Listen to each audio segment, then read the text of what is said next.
Ally of Justice Series Introduction, Development History of the Independent Thought Combat Machines, AOJ.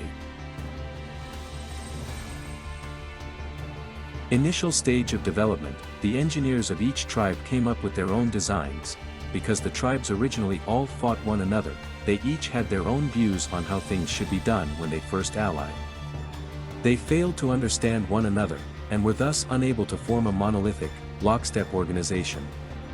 Because of this, their initial stage of development consisted mostly of designs based on each tribe's own ideas, and this disjointed collaboration was evident in the machines they produced. Unknown Crusher was produced by the Ice Barrier, Clausulus was produced by Mist Valley, Thousand Arms was produced by the X-Sabers, Thunder Armor was jointly produced by Mist Valley and X-Saber, Garrett Hulk, Rudra and Ally Salvo were produced by the Flamvell. Middle stage of development, processing power rose dramatically through analysis of the worms. Upon analyzing the substances from the world the worms came from, the engineers were amazed by its ability to improve the functionalities of the Ally of Justice machines. They began to push forward with developing weapons for the purpose of capturing the worms, in search of the unknown energy they brought from outer space.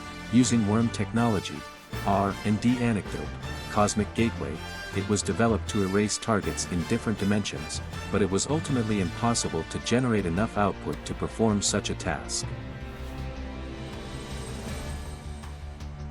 Late stage of development, constructing the ultimate weapon for the final, decisive battle. The Alliance, which had lost part of its forces, refocused its policies entirely on fighting the worms in the Fable, so as to avoid wasting resources on other projects. They returned to the battlefield and destroyed their enemies with overwhelming power, and began designing and constructing the ultimate weapon to seize victory.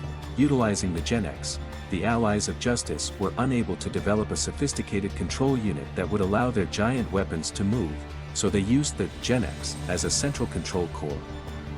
They placed Gen X spare inside Field Marshal, then used the data they obtained from that to install Gen X controller into decisive armor, installed as central control cores.